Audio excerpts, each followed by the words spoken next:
आप लोग insurance company से हैं? नहीं, हम लोग सीआईडी से हैं। सीआईडी? हाँ। आप जी मेरा नाम गिरीश है, ये हेलीकॉप्टर मेरा ही था। आपका ये हेलीकॉप्टर बुक किसने किया था? सर वो फिल्म का एक प्रोड्यूसर है, शेखर। शेखर? जी हाँ, उन्होंने अपनी आने वाली फिल्म के प्रमोशन के लिए हेलीकॉप्टर बुक करवाया था। उनकी फिल्म का हीरो है कुणाल, वो फिल्म की म्यूजिक पार्टी के लिए हेलीकॉप्टर से एंट्री करने वाले थे। अच्छा, देखते हैं।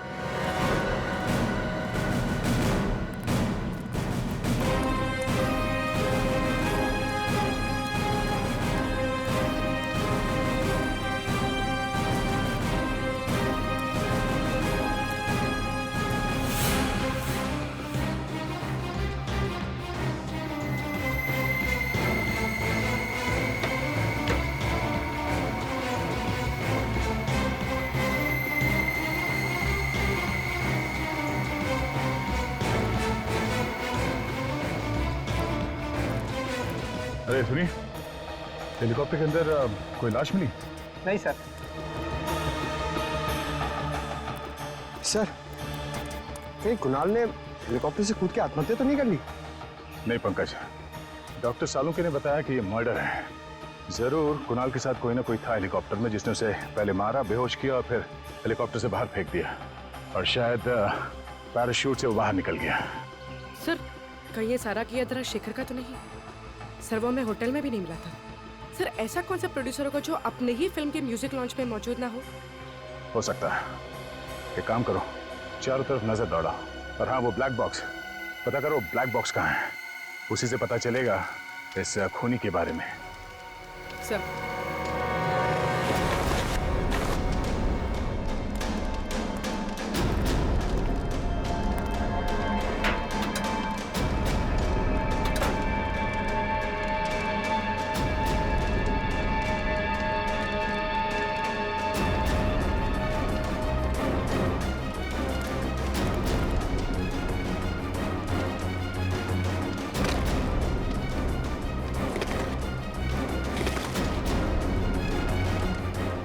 सर, सर जल्दी आइए।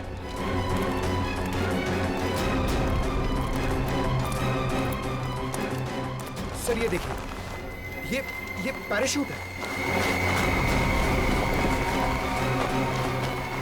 गुड जॉब पंकज, आजकल बहुत काम करने लगे हो। हैं? Thanks sir. सर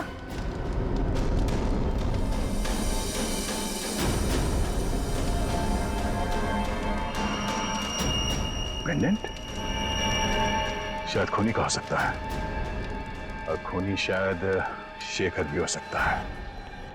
मुझे यकीन नहीं हो रहा कि आप लोग मुझ पे शक कर रहे हैं। मैं अपनी फिल्म के हीरो को क्यों मरवाऊंगा? फिल्म की पब्लिसिटी के लिए। कुणाल की मौत से आपकी फिल्म को पब्लिसिटी मिलने वाली थी, और बॉक्स ऑफिस पे कलेक्शन दुगने होने वाले थे। हाँ सर, लेकिन मेरी फिल्म तो वैसे ही हिट है, उसके लिए मुझे गुनाह करने की क्या जरूरत है सर? तुम्ही ने बनाया था ना कुणाल की एंट्री का प्लान हेलीकॉप्टर से। हाँ, कुणाल को हेलीकॉप्टर चलाना बहुत अच्छे से आता था, उसके पास उसका लाइसेंस भी था, और मैंने ही उसको बोला था कि इस पार्टी में अगर वो हेलीकॉप्टर से आएगा तो फिल्म की पब्लिसिटी में 4 चांद लग जाए। 4 चांद का तो पता नहीं, मगर तुम्हारी इस प्लानिंग की वजह से वो ऊपर जरूर पहुंच गया। तुम्ही ने उसे हेलीकॉप्टर से धक्का दिया था ना? नहीं, मैं उस वक्त हेलीकॉप्टर में था ही नहीं उनके साथ। फिर कौन था वहां पे? मुझे नहीं पता। देखिए, पता नहीं कहने से काम नहीं चलेगा। जब म्यूजिक लॉन्च हो रहा था तो आप वहां पे नहीं थे। कहां पे थे आप? मेरी तबीयत ठीक नहीं है, मैं घर पे आराम कर रहा था। मेरी तबीयत अभी भी बहुत खराब है, मुझे बहुत घबराहट हो रही है। सर मैं इनकी डॉक्टर को फोन करती हूँ। सर, इनसे 3 सवाल क्या पूछे, इनकी तबीयत बिगड़ गई। आप क्या सब, आपको क्या लगता है कि मैं आपसे झूठ बोल रहा हूँ?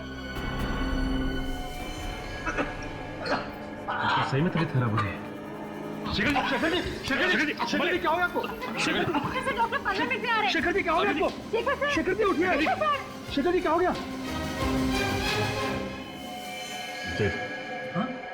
बालों का गिरना, इसकी नाक में से खून का बहना, इसका पूरा शरीर इस तरह से पीला पड़ जाना, ये सब देख करके मैं समझ गया था ये कोई साधारण मौत नहीं है, ये बड़ा टेढ़ा चक्कर है। कैसा टेढ़ा चक्कर सालुंके साहब? रेडी, शेखर की मौत जहर से हुई है, और जहर भी कोई ऐसा वैसा जहर नहीं। दरअसल ये रेडिएशन पॉइजनिंग का शिकार हुआ है। Radiation poisoning? ये तो बहुत ही गंभीर मुद्दा है डॉक्टर साहब। हाँ दया, बात दरअसल ये है कि इसके शरीर में मुझे अल्फा पार्टिकल्स मिले हैं, जिससे साबित होता है कि ये आदमी रेडिएशन का शिकार हुआ है। ये कौन सा जहर है डॉक्टर साहब? पोलोनियम। इस जहर का नाम है पोलोनियम। ये कोई ऐसा वैसा जहर नहीं है, बहुत रेयर किस्म का जहर है।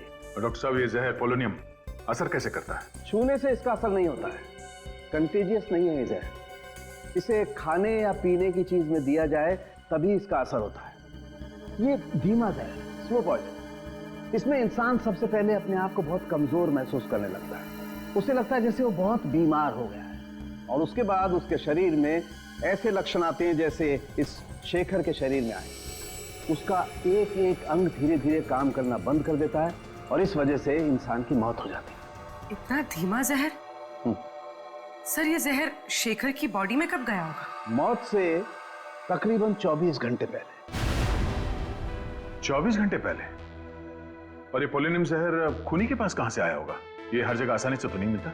मैं एक काम करता हूं दया, मैं जानने की कोशिश करता हूं कि इस शहर में किस किस के पास ये पोलोनियम नाम का जहर हो सकता है। तब तक हम पता करते हैं कि मरने के ठीक 24 घंटे पहले ये शेखर कहां था और किसके साथ था। अभिजीत, ब्लैक बॉक्स की रिकॉर्डिंग सुनते हैं, पता चल जाएगा उड़ान के वक्त हेलीकॉप्टर में क्या बातें चल रही थी। सब प्ले कर दूं? हाँ।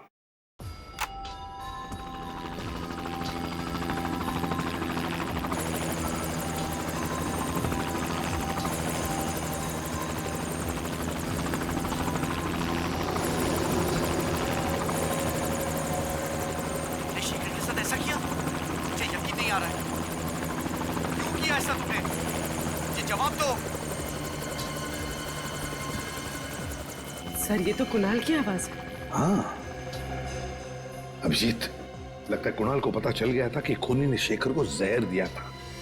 शायद इसीलिए खूनी ने कुणाल को हेलीकॉप्टर से धक्का दे दिया और फिर खुद पैराशूट बांध के कूद गया। सर, जरूर ये कुणाल या शेखर के आसपास का ही आदमी है। हाँ, सालुंके बता रहा था ना कि वो पोलोनियम जहर को असर दिखाने में 24 घंटे लगते हैं। तो अगर ये पता चल जाए कि मौत से 24 घंटे पहले शेखर किसके साथ था, तो समझ लो हम खूनी तक पहुंच गए। सर, 24 घंटे पहले शेखर वैलेंटाइन्स बैंक्वेट हॉल में था sir. Valentine's banquet hall?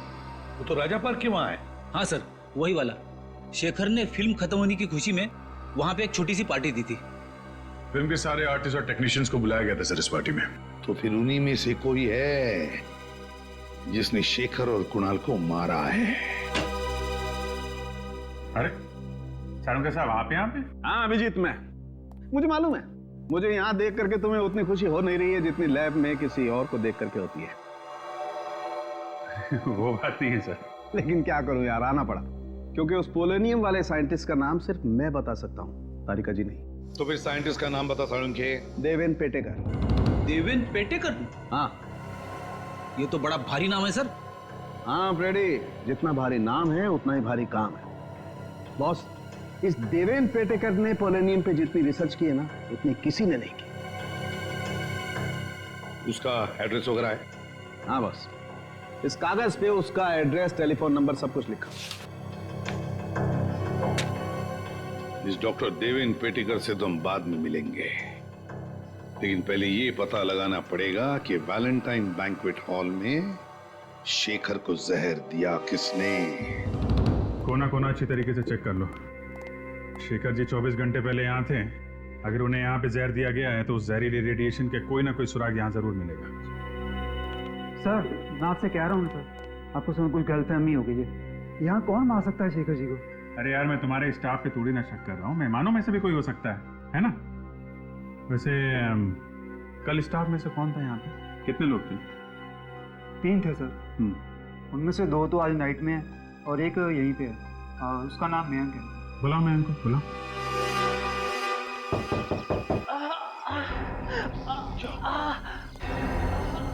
Sir, यहाँ से किसी के कराने की आवाज आ रही है।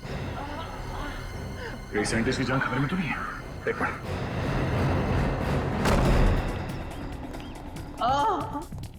उसे बैठेगा?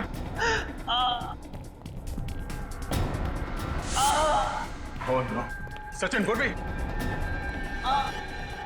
पूर्वी एम्बुलेंस बुला जल्दी। सर, क्या हुआ? आप ठीक तो है? मेरी लेबोरेटरी। क्या हुआ आपकी लेबोरेटरी? मेरी लेबोरेटरी। इसने इसको उंगली काट दी है। कौन हो सकता है सर? अब ये तो यही बता सकते हैं। हाँ सर, एक आदमी काफी देर तक शेखर जी से बातचीत कर रहा था। अच्छा, क्या क्या बात कर रहा था? कुछ सुना आपने?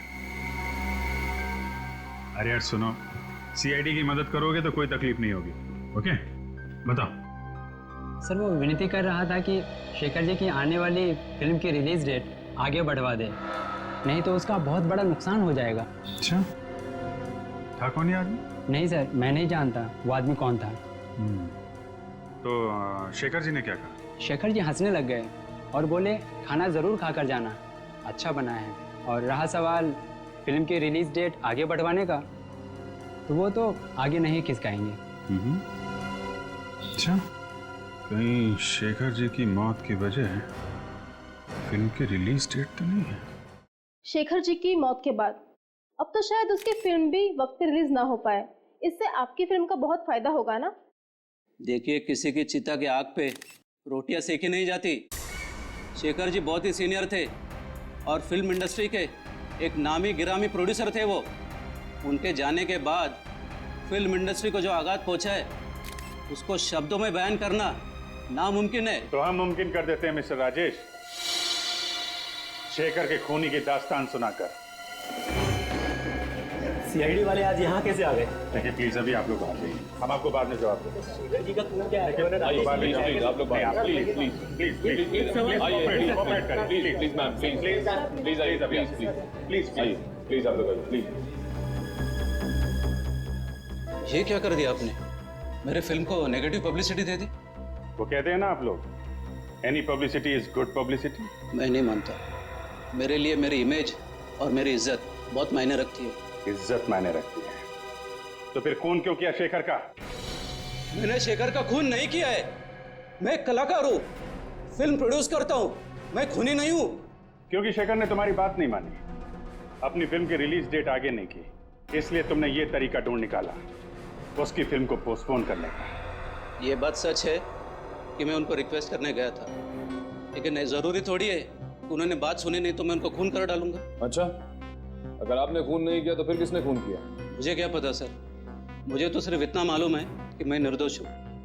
मेरी बीवी भी अक्सर मेरी बात मानती नहीं है, तो इसका मतलब ये थोड़ी है कि मैं हर एक का खून कर चुका हूँ। जब शेखर का खून हुआ तो कहाँ थे आप? सर उस वक्त मैं होटल में ही था, उनकी फिल्म की हीरोइन समीरा से बात कर रहा था मेरी अगली फिल्म के लिए। सर यहाँ पे तो फिंगरप्रिंट स्कैनर लगा हुआ है। देवेंद्र जी ने स्कैनर इसलिए लगाया होगा ताकि उनके अलावा कोई और इस लैब के अंदर जा ना सके। सर फिर हम लोग अंदर जाएंगे कैसे? अब यहाँ तक आ ही गए हैं तो अंदर भी पहुंच ही जाएंगे। सचिन, ये काम करो, ऑफिस में। सर इस पर कुछ लगा हुआ है। ये तो खून जैसे लग रहा है। पूरी ले चेक कर। सर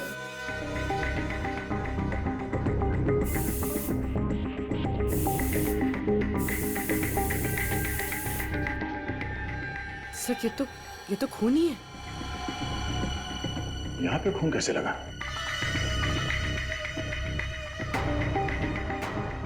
सर, हाँ? ये देखिए,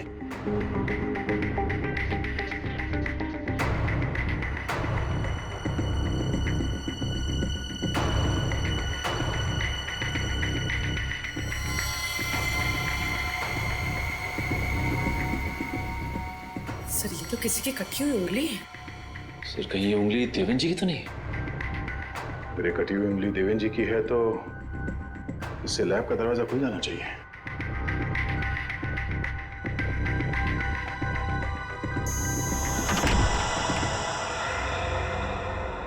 आप समझ में आया, खूनी ने देवेंद्र जी की उंगली क्यों काटी थी? पूरी एविडेंस बैग में डालो। सचिन,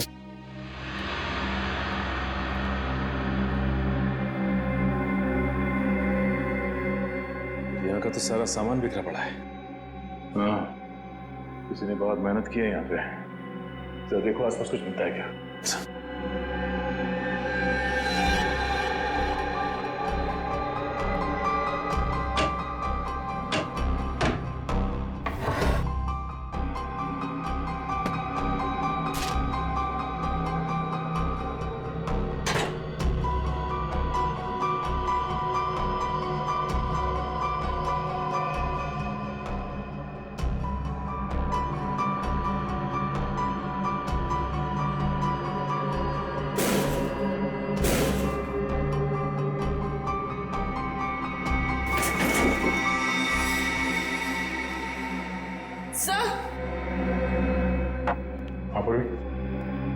सर, इसमें से एक बॉटल गायब है।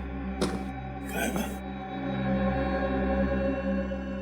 ओह, पोलोनियम जहर इसी इलाज से चुराया गया है।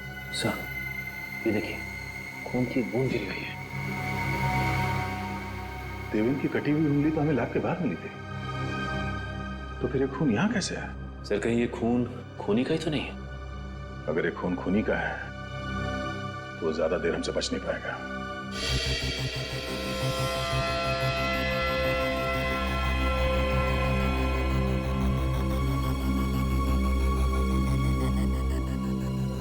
सर, इस फुटेज से ये तो साबित हो गया कि राजेश खूनी नहीं है, क्योंकि जिस वक्त कुणाल हेलीकॉप्टर से गिरा ये तो होटल में था समीरा के साथ।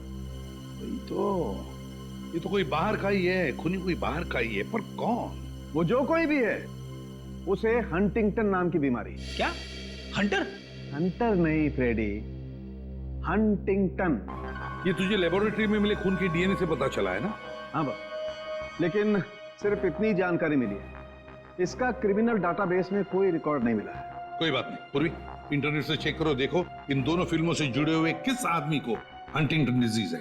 सर, हाँ। सालुंके साहब, ये बीमारी क्या होती है? ये एक न्यूरोलॉजिकल डिसऑर्डर होता है फ्रेडी। इसमें इंसान की मसल का कोऑर्डिनेशन बिगड़ जाता है। ये बहुत रेयर बीमारी है, अधिकतर मिडिल एज के बाद ही शुरू होती है। सब मिल गया सर। सर, इसका नाम नंदन कुमार है। सर, ये एक राइटर है और इसने कुछ फ्लॉप फिल्में लिखी हैं। 2 साल पहले ये शेखर के पास अपनी एक कहानी लेकर गया था, पर शेखर ने इसकी कहानी ठुकरा दी। और जब नंदन को पता चला कि शेखर उसी की कहानी पे फिल्म बना रहा है, तो उसने शेखर पे कोर्ट केस कर दिया, लेकिन वो हार गया था सर। और ये वही वाली फिल्म है सर, 555 घंटे, जिसका म्यूजिक लॉन्च हुआ था उस दिन। इसका मतलब है दया, हमारा खूनी मिल गया। सर, एक टाइम था जब मैं भी राइटर बनना चाहता था। मैं कविताएं लिखना चाहता था, लेख लिखना चाहता था, शायरियाँ लिखना चाहता था। अरे यार, लिखते फिर ये यहाँ सीआईडी में क्या करने आ गए? पता नहीं सर। सर, मगर दोनों में ना बहुत सिमिलैरिटी है। अच्छा? हाँ, राइटर बनने में भी उतना ही दिमाग लगाना पड़ता है जितना सीआईडी ऑफिसर बनने में।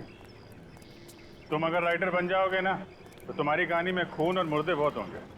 सर, रोमांस भी हो सकता है? हाँ, रोमांस तो हो सकता है। नंदन। हाँ? आप लोग कौन? हम लोग सीआईडी से हैं। सीआईडी से?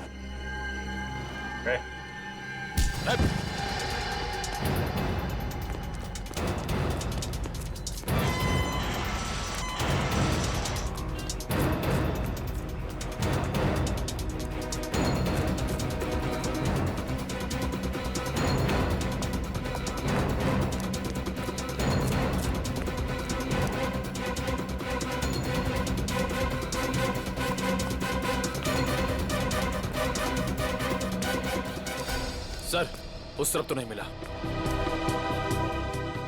इतनी जल्दी भाग नहीं सकता, यहीं कहीं छुप के बैठा होगा।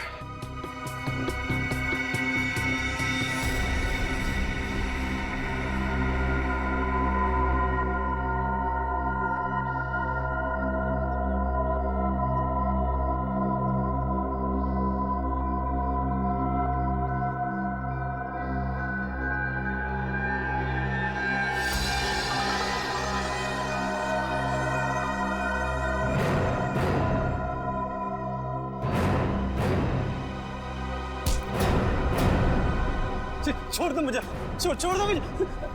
तुम जैसे खूनियों को छोड़ा नहीं जाता है, जेल में बंद करके उनकी खातिरदारी की जाती है, समझा? खूनी? मगर मैंने किसी का खून नहीं किया। देखा सर, राइटर ने फिर से कहानी बनाना शुरू कर दी। सर मैं सच कह रहा हूँ सर। दो खून किए तुमने, कुणाल और शेखर का। सर मगर मैं उन्हें क्यों मारूंगा? शेखर ने तुम्हारी कहानी चुरा ली थी इसलिए। हाँ चुराई थी, पर उसने गैर कानूनी काम किया था। मगर इसका मतलब थोड़ी ना है कि मैं भी कोई गैर कानूनी काम करूंगा। सर मैंने उसे कुछ नहीं किया सर। साइंटिस्ट देवन की लेबोरेटरी में क्यों गया था? पोलोनियम जहर चुराने के लिए? सर मैं जहर चुराने नहीं गया था, मेरी अगली फिल्म साइंटिस्ट की कहानी पर आधारित है, तो रिसर्च के लिए उनसे बातचीत करने के लिए गया था सर। बातचीत करने? और बातचीत करते करते तुम्हारा खून उनके टेबल पे गिर गया। सर वहाँ पर ब्लेड पड़ा था, मैंने देखा नहीं और गलती से हाथ कट गया सर मेरा। कहानी बनाना बंद करो नंदन, अगर तुम निर्दोष थे तो हमें देख के भागे क्यों? सर कल रात एक बार पे मेरा किसी से झगड़ा हो गया था, मैं सारी रात लॉकअप में था सर, तो मुझे लगा कि आप लोग मुझे फिर से पकड़ने के लिए आ गए, इसलिए मैं भागा। तुम्हारे शेखर साहब को शराब पीने की आदत थी क्या? कभी कभी जब बहुत उदास होते थे तो खुद को शराब के नशे में डुबो लेते थे। उदास? किस बात का दुख था उन्हें? साहब एक दिन नशे की हालत में खुश बड़बड़ा रहे थे कि उनके अतीत की गलती जिंदगी भर उनका पीछा नहीं छोड़ेगी। अतीत की गलती? कैसी गलती? पता नहीं साहब, ऐसा लगता है कोई अतीत का राज छुपा रहे थे। मैंने सुना है साहब, शराब पीने के बाद इंसान कभी झूठ नहीं बोलता है। सुना तो मैंने भी ऐसा।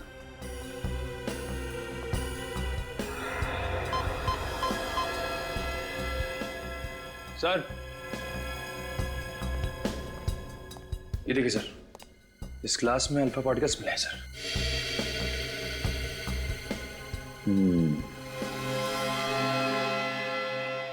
मतलब शेखर को जहर घर में ही दिया गया है, शराब में मिला के।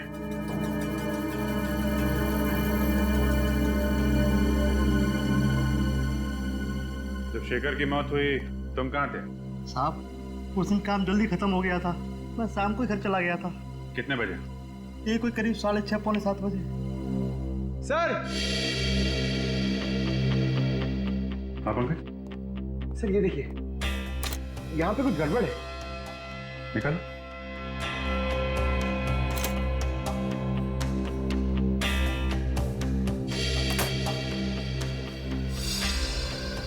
सर दीवार में अलमारी? क्या है, निकालो सर।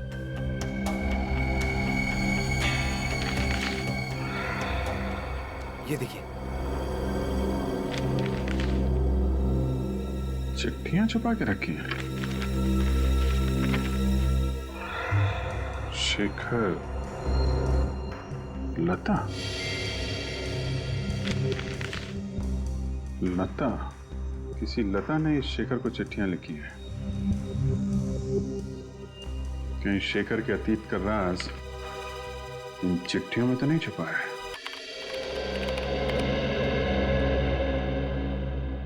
कुछ पता चला इन चिट्ठियों में से? हाँ सर, काफी पुरानी चिट्ठियां हैं, 20 साल से भी ज्यादा पुरानी। इतनी पुरानी चिट्ठियां आदमी तभी संभाल के रखता है ना जब उसका कोई इमोशनल कनेक्शन हो, इनके साथ कोई लगाव हो। हाँ सर, यहाँ भी प्यार का ही मामला है। ये लता उन दिनों छोटी मोटी एक्ट्रेस हुआ करती थी, दोनों आपस में प्यार करते थे सर। मगर ये शेखर पहले से शादीशुदा था। कई बार लता को वादा किया था उसने कि अपनी बीवी को डिवोर्स दे देगा, लेकिन ऐसा किया नहीं। शायद लता इसी बात से दुखी थी। हाँ सर, लेकिन उसने दुनिया के सामने ये बात जाहिर नहीं होने दी, क्योंकि उसे पता था कि इससे उसकी और शेखर की बदनामी हो सकती थी। वैसे लता आजकल है कहाँ पर, कुछ पता चला? हाँ सर, लता अब जिंदा नहीं है। 20 साल पहले 27 मार्च 1993 को उसकी छत से गिरने से मौत हो गई। हो सकता है ये एक्सीडेंट ना हो, और शायद इसमें शेखर का हाथ हो।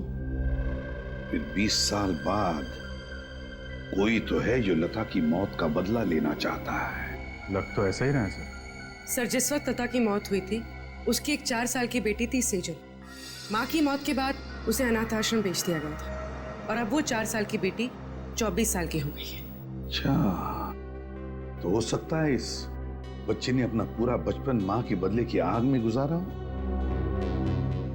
इस अनाथ आश्रम में जाकर पता लगाओ सेजल के बारे में। वो करती क्या है कहाँ? सेजल नाम की एक बच्ची आई तो थी यहाँ करीब 20 साल पहले।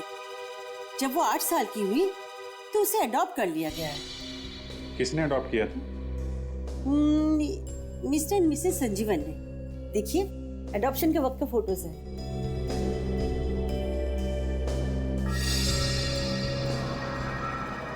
ये देखा? क्या सर? सेजल के गले में पेंडेंट। अरे हाँ सर, ये तो ठीक वैसा ही पेंडेंट है जो हमें हेलीकॉप्टर की क्रैश साइट पे मिला था। एग्जैक्टली, हमारा शक सही निकला। सेजल का इस केस से लेना देना जरूर है। रहती कहाँ है ये सेजल?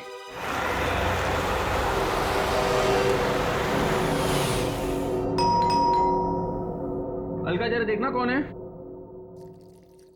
जी जी कहिए। माजी, हम लोग सीआईडी से हैं। सीआईडी से? क्या बात है? अंदर आने के लिए नहीं कहेंगे? ओह सॉरी, आइए। Thank you. सुनिए, सीआईडी वाले आए हैं। सर क्या हुआ? दरअसल हमें सेजल के बारे में कुछ बात करनी थी। क्या किया सेजल ने? हमें शक है कि सेजल ने खून किया। क्या?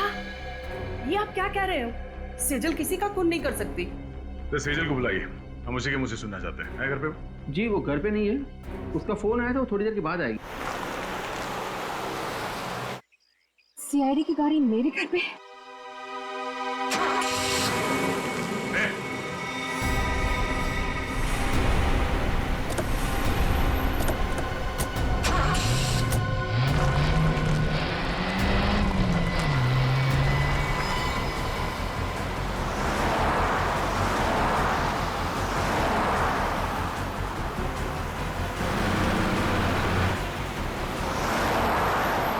गाड़ी बहुत तेज चला रही है।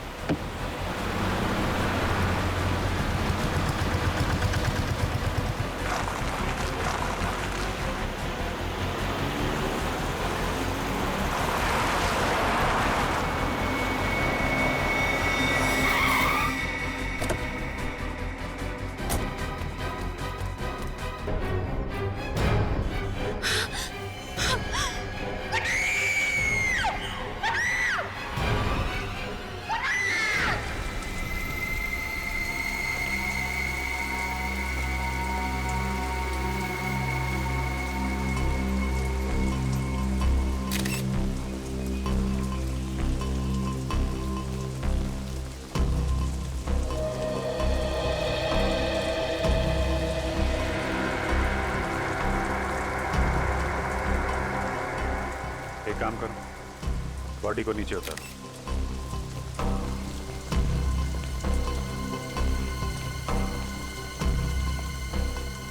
जब ये कुणाल नीचे गिरा तो कौन कौन लोग थे यहाँ पे?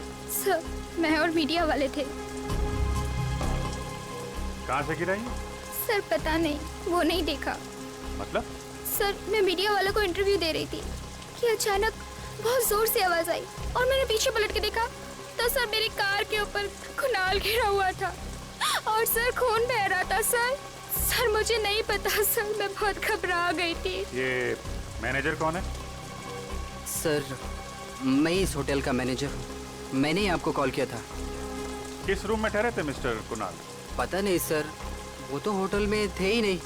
क्या होटल में थे ही नहीं? गिरे तो ऊपर से ही है ना? हाँ सर। आसपास कोई दूसरी बिल्डिंग नहीं है जहाँ से गिरे हो? ध्यान नहीं दिया होगा आपने, अंदर जाते हुए देखा नहीं होगा। सर मैं तो रिसेप्शन पे था पूरे दिन, वाकई अंदर नहीं आए थे। सीसीटीवी कैमरा लगा रिसेप्शन में? Yes sir. रेडी? जरा सीसीटीवी कैमरा फुटेज चेक करो, देखो ये आदमी अंदर कब गया था। सर सर इसके जैकेट का बटन फूटा हुआ, ये देखिए।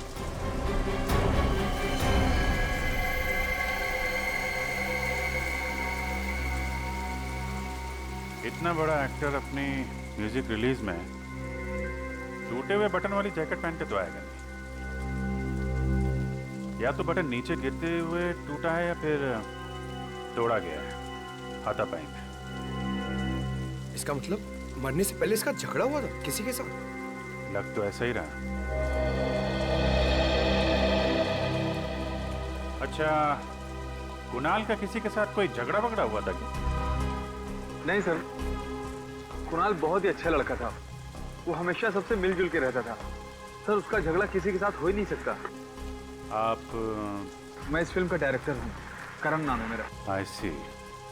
और आप हीरोइन है? हाँ सर, ये मेरी पहली फिल्म है और देखिए ना, मेरी पहली फिल्म में ऐसा हादसा हो गया। हादसा या मर्डर ये तो अभी कह नहीं सकते, बहुत जल्द पता चल जाएगा। फिलहाल आप लोग कहाँ थे जब कुणाल यहाँ गिरा? सर, हम सब लोग होटल के अंदर थे, मीडिया वाले और एक्ट्रेस मायरा बाहर थी। अच्छा ठीक है।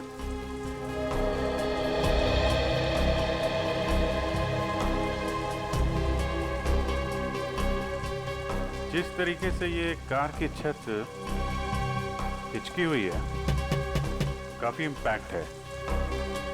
मतलब ये काफी ऊंचाई से गिरा है।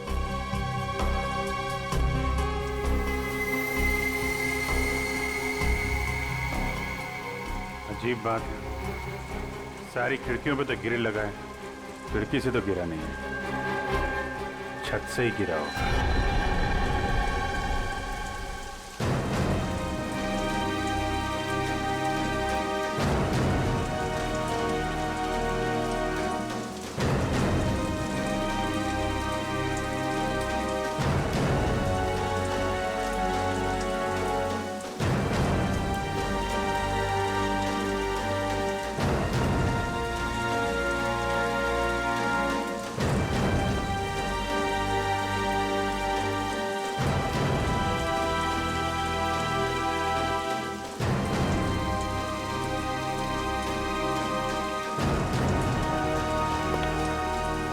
सर, होटल के सारे कमरे चेक कर लिए, फिर कहीं भी ये नहीं लगता है कि कुणाल वहां से कूदा है। छत पे भी हाथापाई के कोई निशान नहीं है और टूटा हुआ बटन भी नहीं दिख रहा है। सर, कुणाल होटल में आया ही नहीं था। होटल में आया नहीं? नहीं सर, मैंने पिछले 7 दिन का सीसीटीवी फुटेज चेक किया है, कुणाल होटल में आया ही नहीं था। ये कैसे हो सकता है? सर, ये भी तो हो सकता है कि कुणाल होटल आया हो और खूनी ने उसका सीसीटीवी फुटेज मिटा दिया हो। कहीं होटल में कोई काम करने वाला तो खूनी नहीं है? सर, ये भी हो सकता है कुणाल भेष बदल के इस होटल में आया हो, फिर यहाँ से उसने कूद के आत्महत्या कर ली। होने को तो कुछ भी हो सकता है।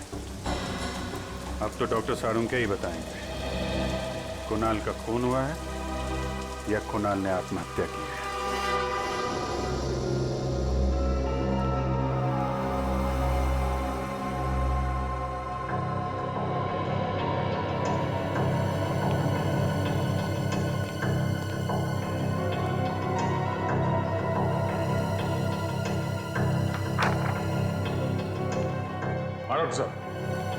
कुछ पता चला? हाँ दया, मौत तो इसके ऊपर से गिरने की वजह से ही हुई है, लेकिन ये आत्महत्या नहीं है, ये एक खून है। खून है? हाँ। मतलब इसे ऊंचाई से फेंका गया?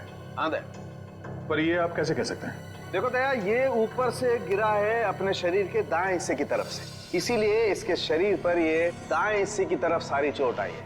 ये देखो, ये दाएं तरफ रिब का फ्रैक्चर, ये दाएं हाथ पर चोट के निशान, ये सब। लेकिन इसके सर पर बाईं तरफ भी एक चोट का निशान है, ये देखो। अब सवाल ये उठता है कि इसके सर पर बाईं तरफ ये चोट आई तो आई कैसे? जरूर ये चोट खूनी के साथ हाथापाई के दौरान आई होगी। एग्जैक्टली सचिन, इसे ये चोट तब आई जब किसी ने इसके सर पर बाईं तरफ वार किया किसी भारी चीज से, शायद इसे बेहोश करने के लिए। हाँ सर, क्राइम सीन पर हमें इसकी शर्ट का एक बटन भी तो नहीं मिला था। आप हुए हाथापाई के दौरान टूट गया होगा और जैसे ये बेहोश हो गया, खूनी ने इसे ऊपर से धक्का दे दिया।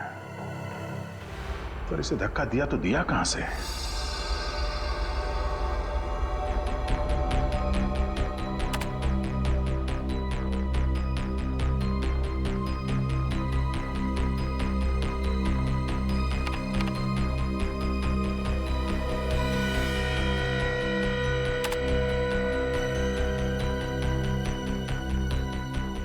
सर हमने होटल के कमरे, होटल की छत सब अच्छी तरह से चेक कर लिया सर, पर वहां पे कोई सुराग नहीं मिला। समझ में नहीं आ रहा लाश गिरी तो गिरी कहां से? लाश आसमान से तो नहीं गिरी है दया, कहीं ना कहीं से तो गिरी है। हाँ पूर्वी, कुछ पता चला मीडिया फुटेज में से? सर ये देखिए सर, इस फुटेज में कुणाल गिरते हुए तो दिख रहा है, मगर कहां से गिर रहा है वो पता नहीं चल रहा। लेकिन सर अगर मैं वहां की मीडिया वालों की बातचीत का ऑडियो बंद कर दूं और वहां के एम्बियंस यानी बाकी चीजों के ऑडियो ऑन रखूं तो सर एक आवाज आती है। सुनो।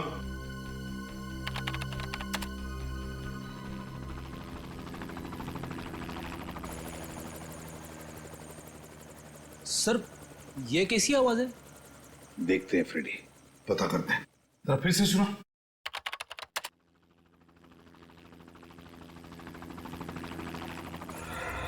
सर कहीं ये हेलीकॉप्टर की आवाज तो नहीं है? हाँ, मुझे भी यही लगता है, ये हेलीकॉप्टर की ही आवाज है। तो मतलब है कुणाल को हेलीकॉप्टर से नीचे फेंका गया?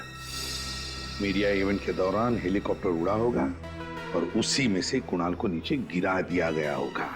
पूर्वी काम करो, पता लगाओ उस इवेंट के दौरान कितने हेलीकॉप्टर ने उड़ान भरी थी और किसने बुक किया था। सर इस सब में दो चीजें सामने आती है। एक ये कि खूनी अमीर और बहुत ही पहुंचा हुआ आदमी है, हेलीकॉप्टर बुक करना किसी आम आदमी के बस की बात नहीं है। और दूसरा ये कि कुणाल खूनी को अच्छी तरह से जानता होगा, तभी तो वो हेलीकॉप्टर में बैठने के लिए राजी हो गया। सर जिस वक्त कुणाल को फेंका गया उसके कुछ ही देर बाद उन्नति मैदान में एक हेलीकॉप्टर क्रैश हो गया सर। क्या? उन्नति मैदान में हेलीकॉप्टर क्रैश हो गया? तो दया कहीं वही हेलीकॉप्टर तो नहीं जिसमें से कुणाल को फेंका गया? हाँ पता नहीं सर कैसे हुआ है, समझ में नहीं आ रहा है। अभी तक कोई आया क्यों नहीं? इंश्योरेंस प्रीमियम के लिए तो दौड़ कर आते हैं। सर लगता है वो लोग आ गए।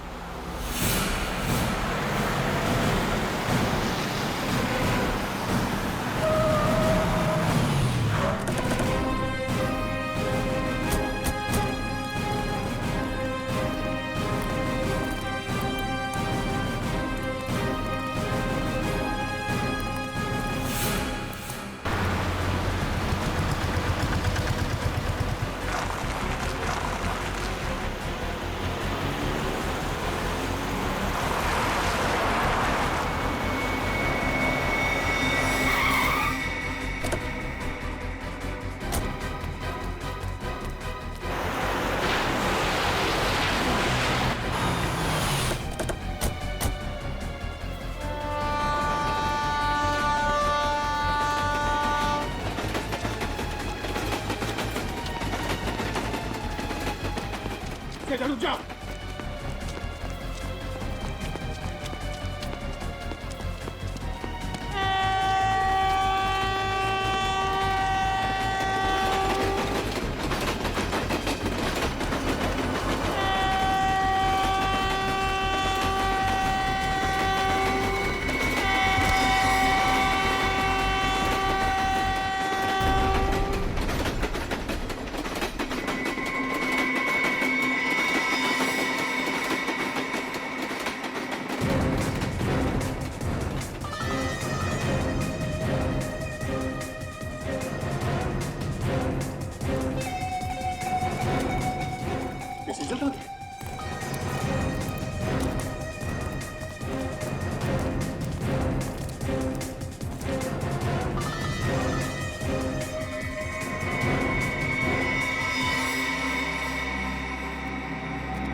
गई तो गई कहां?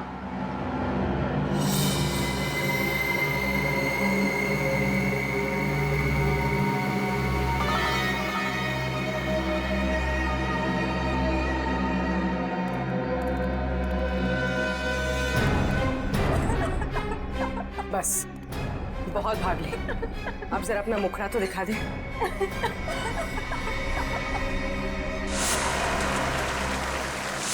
समीरा तुम?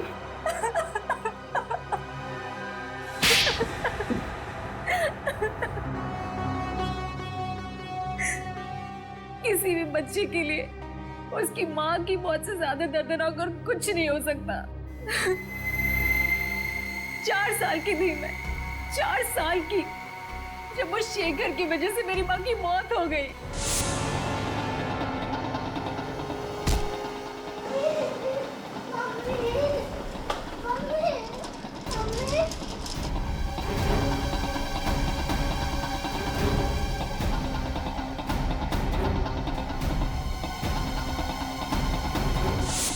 तुम तो 4 साल की थी जब ये हादसा हुआ था। फिर 20 साल बाद तुमने शेखर को कैसे पहचान लिया? नहीं पहचानती थी, लेकिन मैंने सोच रखा था कि एक ना एक दिन उस आदमी को जरूर ढूंढ निकालूंगी जिसने मुझे अनाथ किया और उसे एक दर्दनाक मौत दूंगी।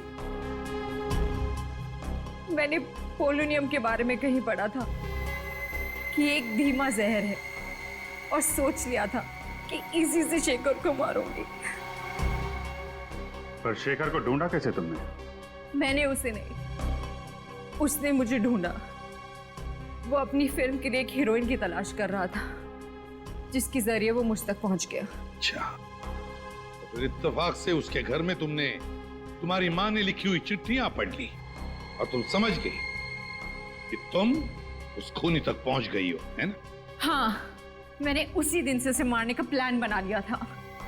और जब कुणाल को पता चला कि तुमने शेखर को जहर देके मारा है तो तुमने उसे भी मार दिया, हैं? हाँ, बिल्कुल परफेक्ट प्लान था मेरा। पहले होटल पहुंच के मीडिया के सामने तस्वीरें खिंचवाई और उसके बाद वहां के फायर एग्जिट से निकल गई। किसी ने देखा भी नहीं मुझे और हेलीकॉप्टर तक कुणाल के पास पहुंच गई और वहां से निकल गई। माना कि तुम्हारी जिंदगी मुश्किलों से भरी रही, लेकिन इसका मतलब ये नहीं कि बदले के लिए तुम खून पर खून किए जाओगे। 2 खून किए तुमने, तुम्हें तो शायद फांसी ही होगी।